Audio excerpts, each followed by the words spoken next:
Before I start, I'd like to thank Peter and the committee, and particularly Jocelyn. I don't know if she's here, but Jocelyn has organised me at very short notice, so I'd like to thank everybody for their efforts to get me here.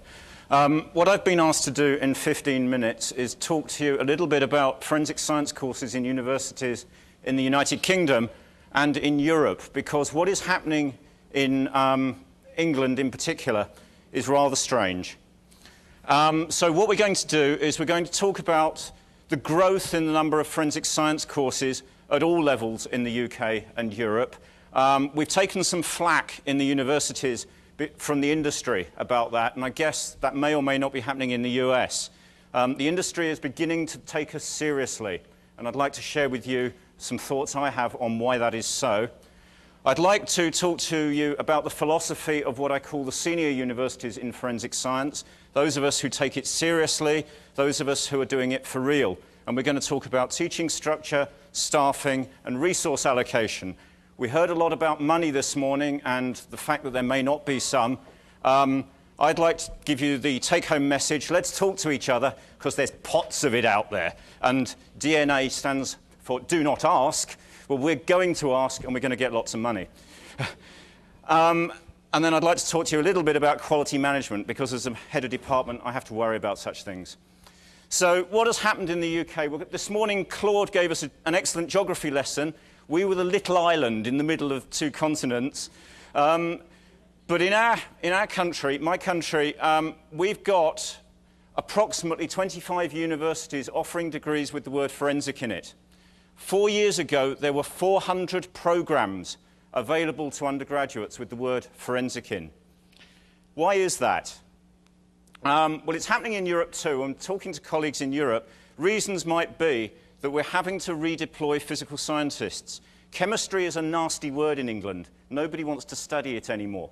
Making academics redundant is quite difficult, so you have to find something else for them to do. So it's possibly a way out of that. There is the CSI effect. I'm saying no more about that. And one or two of our students are genuinely interested in forensic science. So there are lots and lots of reasons for doing this. So what can you study? Well, first of all, the senior universities offer proper BS programs in forensic science, and I count Anglia as amongst one of those. And there are programs like that in Europe too. There are forensic science with something sensible, like, I don't know, biochemistry or genetics. And then I coined a phrase, rather unfortunately, forensic science and fish and chips. Anybody who's been to England will know how horrid fish and chips really are, and their degrees are not much better. They're things like forensic science and drama, forensic science and history. You're not going to get a job in forensic science, and you won't get a job in history. So I'm not allowed to say that. There are modules within a degree, and they find their way onto the list of degrees with forensic in, and there are single lectures.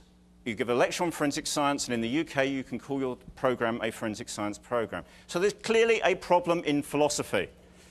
So what do the serious universities in Britain and Europe offer? Well, the BS programs are the ones I want to talk about. There are taught MScs. Peter's asked me to explain, because we're two nations separated by a common language. What is a taught MSc? It's where the student comes to us for a year and does 2 semesters of teaching and a semester of research. We also offer distance learning programs, as do most other universities who are serious about this, for practitioners, people who are doing it, who wish to either develop their careers or move through glass ceilings. And there are PhD programs in place too. The serious universities have adopted a philosophy that I think is actually really good. We try and instill in our students some theory. You can't do forensic science without some theory and some practice. Forensic science is not, as far as I'm concerned, a discipline that you can learn from a book. The first book that I read about forensic science was one that Peter wrote. It was a great book, but I still couldn't do it. I had to get in the lab and go and do things. So we do some theory, some practice. You need to understand your own legal system, and you need to work in real-world situations. So all of my staff in my department, I insist at recruitment, are also practitioners. They're people like you guys. They have either done it for real and moved into academia, or done it the way I did it. I was given my first case after a week when I joined the Strathclyde, and I was told, there's a dirty T-shirt, go and do something with it. It was a bit more serious than that, but the point I'm trying to make is you can't teach this without doing it. And that is the process that the serious universities in Europe are going through. We teach people to do research, we teach them to solve problems and give them the transferable skills. We teach them to present their results in written form, in oral form, we moot court them, and we teach them about the role of forensic scientists. In your country, you have capital punishment. I've done capital cases in the Far East. It's a very sobering thought when the defendant is sitting 10 feet away from you and you have his life in your hands. It's not a game. We also try and instill graduateness. So that's the philosophy of what we're trying to do in the serious universities. Now, these courses are popular. In our first year at Anglia and in the 4 senior universities in the UK, our classes are anywhere upwards of 50. They can be 100. By the time we get to our 3rd year, because our programs are 3-year programs in the UK, the class size is about 10 to 20. The practicals are 20 to 25. There's a lecturer in there. And it comes down to the students learning how to use specialist equipment. And again, this is how you guys can engage with us as academics. What we've tried to do is, through this process of actually practicing, we don't just know the theory of the kit, we use it for real cases, and not only that, we've got the case examples to show to the students. So there can be real engagement with academia. And it's happening in Britain, it's happening in Europe, and I'm sure it's happening in the US, and I think it's something to be encouraged. It does require investment. We're back on do not ask. Well, if you don't ask, you don't get. I do a lot of asking and a lot of banging on doors, and I have a lot of support from the forensic science community. In the 6 years I've been Programme Director at Anglia, we've raised 4 million sterling, which is about 7.5 million US, just to spend on kit. Okay? It means I have lots of nice shiny toys in my laboratory, okay, for everybody to play with. It's great. However, we do have to ask some serious questions. We need to reconcile our teaching philosophy. We need to produce employable graduates. It's not a sausage factory. Okay? You don't turn the handle and out your graduates pop because they need to do something at the end. That costs money, and there's a quality management issue. And I really want to address, if you like, the implications, and the quality management processes. You need an integrated course structure. Our students on day 1 come and do forensic science. They don't sit in a chemistry lab, they sit in a forensic science lab. They meet packaging, they meet continuity of evidence, and they start at the beginning. There's an integrated relationship between teaching, research, casework, and consultancy.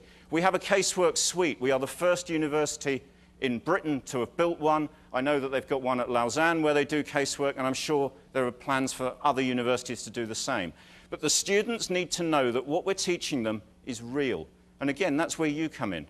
If you engage with academia and they engage with you, there can be a two-way exchange of information and ideas. But more importantly, the students learn.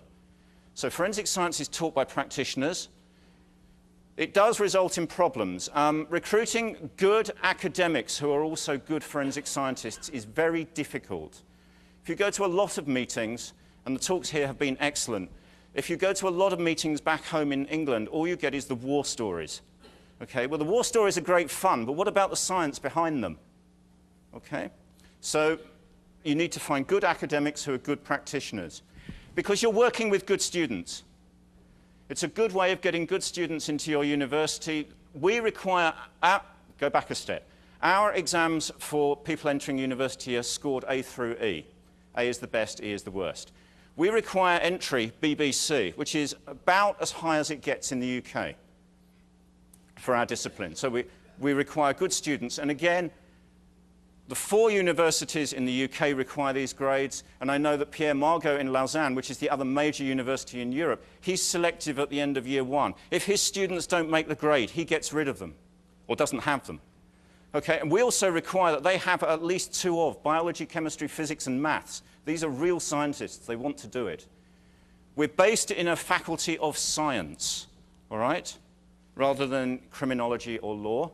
And if your applicants don't meet these requirements, reject them, because they're going to be talking with the industry. And the industry don't want to talk to people who are there just for the ride. They want to be talking to serious scientists. And that's what we've discovered in Britain. Assessment. These students go through university. We need to assess whether they've achieved the learning outcomes or not. And again, this is something that the 4 senior universities in Britain and universities that I've met in Europe, and I'm thinking about the universities of Linköping, the universities of Aarhus in Denmark, the University of Lausanne, the University of Padua, and so on.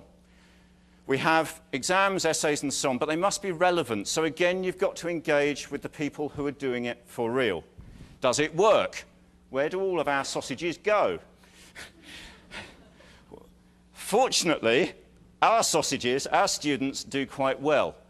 The senior universities achieve similar figures to Anglia Ruskin. About 20% of our students go into real jobs within a year of graduating. A quarter of them go on and do masters and PhD programs. In Britain, anyway, the average is about 25% for people going into their subject disciplines. At Anglia in forensic science, we get nearly half of them in. The trouble is, you need to manage quality to maintain graduateness in all of this as well. So we have internal processes in the universities. You sit down with committees of practitioners, academics for your own university, and other universities to look at the courses to make sure they meet standards.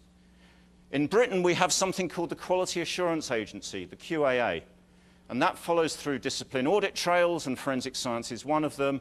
And we use the chemistry subject benchmarks, because in Britain at the moment, we haven't developed forensic science benchmarks. They're coming, but it's going to take a while. The Royal Society of Chemistry will approve the amount of chemistry in a program. You need 40% of the program to be in chemistry. It doesn't need to be synthetic, organic, inorganic, and theoretical, all the stuff that switched me off. I hated chemistry. I ended up running a department. But it's fun chemistry that we do. But it has sound scientific principles, and you can get it accredited. It's real science. And again, in Europe, it's also happening. The Forensic Science Society accredit the crime scene end of things and the interpretation end of things. And we've met that discussion this morning, and I'm sure we'll meet that discussion later in the week. SkillsMark, I just want to say a few words about. It's run by the Home Office, and it comes out of a program called Skills for Justice. And it's when the senior universities eventually decide all to go for accreditation, they're going to go for this one. It's about accrediting the ability of the university or the institution doing the training to deliver, okay? And it doesn't have to be a university. It can be a police forensic science laboratory. It can be the Forensic Science Service or whoever. It's the provider of the education, their ability to deliver. But it accredits the other half as well. Has the student acquired the learning and the knowledge? So it accredits both the institution and the student. And that is the direction that accreditation is taking in the UK and in Europe. So, in summary, if you are going to be successful to engage with the industry, you need to make decisions about your type of course. What sort of graduate do you want to produce? Do you want to do a course where you can produce forensic science and fish and chips? Or do you want a graduate who can come and say something sensible to a group of forensic scientists? You've got to make decisions about your resource implications. If you are going to do forensic science, it is expensive. We keep hearing that word, money. But we can go out, if we talk to each other, and go and get some. And it means we can put kit in your labs, you can put kit in our labs, and we can work together. There are decisions about staffing. There must be an engagement. And that's happening in Britain, it's happening in Europe. And you need to make a decision about the quality management process that you're going to adopt. And I'm sure that one of our other speakers will talk about the processes in America. So I'll leave you with those thoughts. If anybody wants to go through any of that with me after this discussion, otherwise, thank you very much for listening. Thank you.